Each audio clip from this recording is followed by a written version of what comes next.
तो क्या हुआ, जब अचानक अयोध्या पहुंचा, सैकड़ों नाग देवताओं का झुंड। इन नागों का संबंध नागवंश लोक से बताया जा रहा है। आखिर राम मंदिर प्राण प्रतिष्ठा से पहले अचानक इतने सारे चमत्कार क्यों हो रहे हैं? सबसे पहले गिद्धों का झुंड राम मंदिर के आसपास दिखाई दिया, जिसे जटायु के वंशज कहा जा रहा है। लोग इनकी पूजा कर रहे हैं। इसके बाद कुछ भालू अयोध्या में अचानक से देखे गए, जो कि जामवंत का प्रतीक है। लेकिन अब एक ऐसा चमत्कार देखने को मिल रहा है जो अयोध्या के लोगों के लिए ही खतरा साबित हो रहा है। आज की वीडियो में बहुत बड़े रहस्य से पर्दा उठने वाला है। आखिर भगवान राम का नागों के साथ क्या संबंध है? आखिर प्राण प्रतिष्ठा से पहले इतने सारे नाग एक के बाद अयोध्या में क्यों निकल रहे हैं, वो भी अलग अलग प्रजाति के नाग पाएग आगे बढ़ने से पहले। अगर आप भी एक सच्चे सनातनी हैं, तो इस वीडियो को लाइक करके कमेंट बॉक्स में जय श्री राम जरूर लिखें। 22 जनवरी सोमवार के दिन अयोध्या के नवनिर्मित राम मंदिर में होने जा रही रामलला की प्राण प्रतिष्ठा का सभी देशवासियों को बेसब्री से इंतजार है। राम जी के भव्य स्वागत की तैयारी जोरों शोरों पर है। यह तारीख कोई आम तारीख नहीं है, बल्कि इसके पीछे बहुत ही खास महत्व छिपा हुआ है। आखिर राम मंदिर की प्राण प्रतिष्ठा के लिए 22 जनवरी का समय ही क्यों चुना गया? इसके पीछे का रहस्य जानकर आपके भी होश उड़ जाएंगे। त्रेता युग में प्रभु श्री राम का जन्म अभिजीत मुहूर्त में हुआ था। 22 जनवरी सोमवार के दिन मृगशीर्ष नक्षत्र में अभिजीत मुहूर्त का संयोग बन रहा है। यही कारण है कि इस तिथि को राम लल्ला की प्राण प्रतिष्ठा के लिए चुना गया है। साथ ही यह भी माना जा रहा है कि इस शुभ मुहूर्त में राम लल्ला की प्राण प्रतिष्ठा करने से प्रभु श्री राम सदैव मूर्ति के अंदर विराजमान रहेंगे। लेकिन जैसे जैसे प्राण प्रतिष्ठा का समय नजदीक आ रहा है, वैसे वैसे अलग अलग प्रजाति के नाग अचानक ही अयोध्या में प्रकट हो रहे हैं, जो कि अयोध्या वासियों के लिए खतरा बनते जा रहे हैं। लेकिन गिद्धों का और भालुओं का संबंध तो प्रभु श्री राम से बताया जाता है। उन्होंने रामायण में उनकी सहायता भी की थी। लेकिन इन नागों का श्री राम के साथ क्या संबंध है? आज की वीडियो में इस रहस्य से पर्दा उठने वाला है। चौंकाने वाली यह है कि इनमें 2 प्रजाति के नाग अलग अलग क्षेत्र में बार बार निकल रहे हैं, जिनका संबंध वासुकी और तक्षक नाग के साथ जोड़ा जा रहा है। ऐसा कहा जाता है प्रभु श्री राम के भाई लक्ष्मण साक्षात अनंत शेष नाग का रूप है, और वासुकी नाग, तक्षक नाग और शेष नाग तीनों ही आपस में भाई है, जिसमें तक्षक और वासुकी नाग पाताल में निवास करते हैं और शेष नाग बैकुंठ में भगवान विष्णु की सेवा करते हैं। तो अंदाजा लगाया जा रहा है कि जब प्रभु श्री राम अपने भाई लक्ष्मण यानी शेष नाग और माता सीता के साथ अयोध्या धाम पहुँच रहे हैं, तो क्या शेष नाग के दोनों भाई पाताल में से उनसे मिलने के लिए बार बार प्रकट हो रहे हैं? दोस्तों, ये रहस्य बहुत बड़ा है, क्योंकि अयोध्या के क्षेत्र से जब एक सांप को पकड़कर सुरक्षित इलाके में छोड़ा जाता है, तो वही सांप पुनः राम मंदिर परिसर में भी देखा जाता है, जिससे कई बार मजदूरों को भी काम करने में भय महसूस होता है। लेकिन जय श्री राम का नाम उन्हें हिम्मत देता है। आप भी नीचे कमेंट बॉक्स में जय श्री राम जरूर लिखें। लेकिन दोस्तों, प्रभु श्री राम का नागलोक के वीडियो के साथ क्या संबंध है, वह सच्चाई जानकर आपके पैरों तले जमीन खिसक जाएगी, क्योंकि पूरे घटनाक्रम को मल्टीवर्स के साथ जोड़कर देखा जा रहा है, जिसे हिंदी में सृष्टि चक्र कहते हैं। मल्टीवर्स की सच्चाई जानकर आपके भी रोंगटे खड़े हो जाएंगे। जिस संसार में हम रहते हैं, वह सृष्टि व विनाश के चक्र से गुजरती है। इस संसार के प्रत्येक सृष्टि चक्र को एक कल्प कहा जाता है। हर कल्प के 4 युग या 4 भाग होते हैं। दूसरे भाग या त्रेता युग में राम अयोध्या में जन्म लेते हैं और रामायण करके फिर से बैकुंठ लौट जाते हैं। यानी कि अगर आप इस पृथ्वी पर अपना जीवन यापन कर रहे हैं, आप जो घटनाक्रम कर रहे हैं, वह बराबर घटनाएं किसी और यूनिवर्स या कल्प में आपके ही रूप के साथ पुनः होने वाली है या फिर हो चुकी है। आगे की सच्चाई को साबित करने के लिए एक ऐसी पौराणिक घटना आपको बताएंगे, जिसे जानने के बाद आपको भी मल्टीवर्स की सच्चाई पर यकीन होने लगेगा। इस दुनिया में केवल 3 विद्वानों को मल्टीवर्स को देखने की और उनमें जीने की, टाइम ट्रैवल करने की इजाजत दी गई है, जिसमें पहले है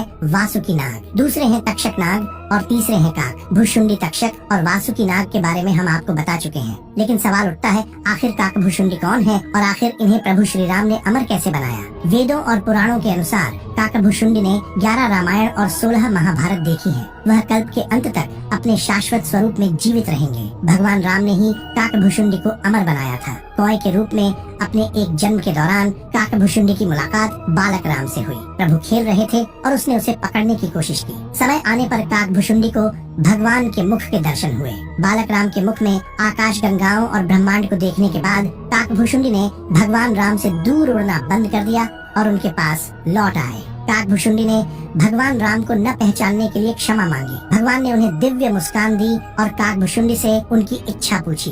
काकभूषुंडी ने कहा कि वह भगवान राम के प्रति अपनी भक्ति हमेशा हमेशा के लिए करना चाहते हैं। काकभूषुंडी के प्रेम और समर्पण से प्रसन्न होकर भगवान राम ने उन्हें आशीर्वाद दिया कि काल काकभूषुंडी को नहीं मार सकता और वह इस कल्प के अंत तक जीवित रहेंगे, जिसके बाद सृष्टि के 27 चक्रों तक जीवित रहे। उन्हें अमरता का वरदान प्राप्त हुआ। वे कौवे के रूप में जीवित रहे क्योंकि उन्हें भगवान राम के निकट रहने का अवसर मिलता था। जब भी भगवान राम का जन्म होता है वह अयोध्या जाते हैं और भगवान राम को एक बच्चे के रूप में बड़े होते और खेलते हुए देखते हैं। ये भी हो सकता है काकभूषुंडी अयोध्या में भी हाल फिलहाल मौजूद हो और राम मंदिर के निर्माण कार्य को अपनी आंखों से देख रहे हों। यानी कि यह तीनों विद्वान अपनी मर्जी से किसी विकल्प यानी यूनिवर्स में जा सकते हैं, टाइम ट्रैवल कर सकते हैं और अयोध्या में अचानक से नागों का पाया जाना, वह भी राम मंदिर। प्राण प्रतिष्ठा से पहले तो इनका संबंध भी वासुकी और तक्षक नाग से लगाना गलत नहीं होगा। इन नागों के दर्शन मात्र से भक्तों का उद्धार हो जाता है। लेकिन कई लोग होंगे जो अभी भी मल्टीवर्स यानी सृष्टि चक्र को मानने को तैयार नहीं होंगे। लेकिन आगे हम एक ऐसी सच्ची कहानी आपको बताने जा रहे हैं जिसका संबंध रामायण से जुड़ा है और इसे जानकर आपको विश्वास हो जाएगा कि मल्टीवर्स वास्तव में होता है। जिस तरह दुनिया में आने वाले हर इंसान की मृत्यु निश्चित होती है, उसी तरह इंसान रूप में जन्म लेने वाले भगवान के अवतारों का भी इस धरती पर एक निश्चित समय है। वह समय समाप्त होने के बाद उन्हें भी अपने प्राण त्याग करके अपने लोक वापस लौटना पड़ा था। उसी प्रकार भगवान श्री राम भी इस लोक को छोड़कर वापस विष्णु लोक गए। भगवान श्री राम के मृत्यु में सबसे बड़ी बाधा उनके प्रिय भक्त हनुमान थे, क्योंकि हनुमान के होते हुए यम की इतनी हिम्मत नहीं थी कि वह राम के पास पहुंच सके। लेकिन स्वयं श्री राम ने इसका जो हल निकाला वह मल्टीवर्ड्स यानी सृष्टि चक्र के साथ जुड़ा हुआ है। एक दिन राम जान गए कि उनकी मृत्यु का समय हो गया था। वह जानते थे कि जो जन्म लेता है उसे मरना पड़ता है। उन्होंने कहा कि यम को मुझ तक आने दो, मेरे लिए वैकुंठ मेरे स्वर्गिक धाम जाने का समय आ गया है। लेकिन मृत्यु के देवता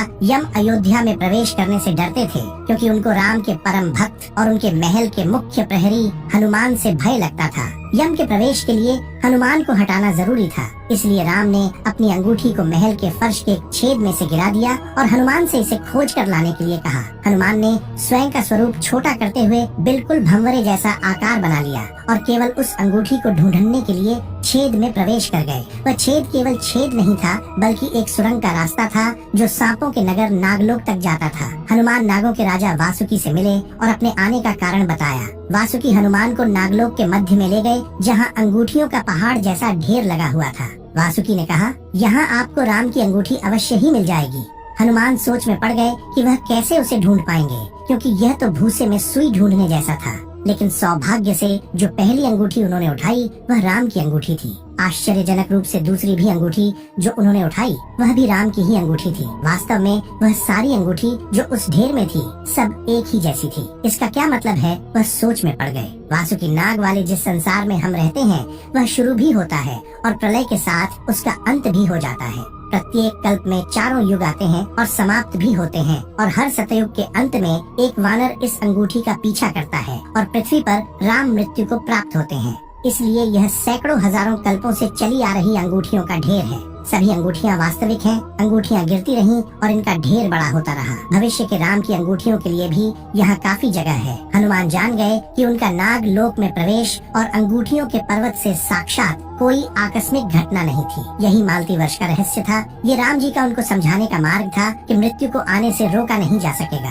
राम मृत्यु को प्राप्त होंगे, संसार समाप्त होगा, लेकिन हमेशा की तरह संसार पुनः बनता है और राम भी पुनः जन्म लेंगे। इस घटना के बाद प्रभु श्री राम सरयू नदी में समाहित हो गए। उनके साथ अयोध्या का एक एक वासी भी सरयू नदी में समाहित हो गया। यहाँ तक कि कीट पतंगे और अयोध्या के पशु पक्षी भी सरयू नदी में समाहित हो गए। ऐसा कहा जाता है अयोध्या में जितने भी रहिवासी रह रहे थे वह सभी देवी देवताओं के ही अंश थे, जो प्रभु श्री राम की लीला को अपनी आंखों से देखने के लिए अयोध्या में रहवासियों की तरह रह रहे थे। जब रामायण काल पूरा हुआ तो वह भी प्रभु श्री राम के साथ अपने अपने धाम लौट गए। मात्र अयोध्या का भूभाग ही बच गया और वर्षों तक यह भूमि यूं ही पड़ी रही। बाद में श्री राम के पुत्र महाराज कुश ने अयोध्या को फिर से बसाया। इसका वर्णन कालिदास के ग्रंथ रघुवंश में मिलने की बात कही जाती है। रामायण के अनुसार कुश ने ही सर्वप्रथम पत्थरों के खम्भों वाले मंदिर का अपने पिता श्री राम की पूज्य जन्मभूमि पर निर्माण करवाया था। वहीं जैन परंपराओं के मुताबिक अयोध्या को राष्ट्र देव ने फिर से बसाया था। भविष्य पुराण के अनुसार उज्जैन के महाराज विक्रमादित्य ने ईसा पूर्व में एक बार फिर से दूसरी बार उजड़ चुकी अयोध्या का निर्माण करवाया। धार्मिक ग्रंथों के अनुसार उन्होंने अयोध्या में सरयू नदी के लक्ष्मण घाट को आधार बनाकर 360 मंदिरों का निर्माण करवाया था। वे भगवान विष्णु के परम भक्त थे और इसीलिए उन्होंने ही श्री राम जन्मभूमि पर एक भव्य मंदिर का निर्माण करवाया था। हिंदू पक्ष का दावा रहा है कि बाबर से पहले भी 1833 में मुस्लिम आक्रमणकारी सालार मसूद ने जन्मभूमि मंदिर को ध्वस्त कर दिया था। अयोध्या में राम जन्मभूमि मंदिर पर विवाद की कहानी की 1528 से शुरू हुई। हिंदुओं का दावा रहा है कि मुगल आक्रमणकारी बाबर ने उस पवित्र जगह को तोड़कर उस पर मस्जिद का निर्माण करवा दिया था। अयोध्या राम जन्मभूमि बाबरी मस्जिद विवाद पर अपना ऐतिहासिक फैसला देते समय सुप्रीम कोर्ट ने उन सिख ग्रंथों को भी अहम सबूत माना है, जिसके मुताबिक सिख धर्म के संस्थापक गुरु नानक देव जी आक्रमणकारी बाबर के भारत आने से पहले ही भगवान राम की जन्मभूमि के दर्शन के लिए अयोध्या पहुँचे थे। गुरु नानक देव जी 1510 से 1511 के बीच अयोध्या आए थे, जबकि बाबरी मस्जिद 1528 में बनाई गई थी। इतिहासकारों के अनुसार वहां पर बाबर के कहने पर उसके एक सूबेदार ने मस्जिद का निर्माण करवाया था। 23 दिसंबर 1939 को राम जन्मभूमि मंदिर के इतिहास में एक बार फिर से जबरदस्त मोड़ आ गया। उस दिन रामलल्ला की प्रतिमा मस्जिद के अंदर अचानक से विराजमान पाई गई। ये विवाद इतना बढ़ा कि आखिरकार तत्कालीन सरकार उस ढांचे को विवादित मानकर उस पर ताला लगवा देना पड़ा। ढांचे के अंदर नमाज रुक गई, लेकिन बाहर राम चबूतरे और परिसर के बाकी हिस्सों में पूजा अर्चना निरंतर चलती रही। 6 दिसंबर 1992 को अयोध्या में राम जन्मभूमि आंदोलन से जुड़े लाखों कार सेवक जुटे थे। उन्होंने ही उस विवादित ढांचे को ध्वस्त कर दिया। भगवान राम लल्ला ढांचे से निकलकर अस्थायी टेंट में आ गए। यानी कि राम मंदिर का इतिहास बहुत बड़ा है। कई लोगों के संघर्ष की कहानी है और कई कारसेवकों के बलिदान का प्रतीक है। भले ही हम इस संघर्ष में भाग नहीं ले सके, लेकिन यह हमारा सौभाग्य है कि हम राम मंदिर को बनता हुआ अपनी आँखों से देख रहे हैं। अब बात करते हैं बंदरों के बारे में। साधारण बंदर आपने बहुत देखे होंगे, मगर आपने लंगूरी बंदर बहुत कम देखे होंगे, जो कि अयोध्या में हजारों की संख्या में दिखाई पड़ रहे हैं। इन्हें देखकर बताया जा रहा है कि मंदिर को देखने के लिए हनुमान जी की सेना भी अयोध्या में प्रभु श्री राम के दर्शन करने पहुंच गई है, क्योंकि बंदर हनुमान जी का दूसरा रूप माने जाते हैं। इनको भी देखकर अयोध्या वासी बहुत ही खुश हैं। जैसे ही यह वीडियो सोशल मीडिया पर वायरल हुई है, तो लोगों के मन में मंदिर के प्रति भक्ति की आस्था बहुत बराज गई है। जी हाँ दोस्तों, अगर आप भी राम भक्त हैं तो कमेंट में जय श्री राम जरूर लिखें। हम मिलते हैं आपको एक और नई वीडियो के साथ। तब तक आप सभी को मेरी तरफ से जय श्री राम। अगर आज की ये खास वीडियो आपको पसंद आई है तो सच्चे सनातनी इस वीडियो को लाइक करके हमारे चैनल को सब्सक्राइब जरूर करें। जय श्री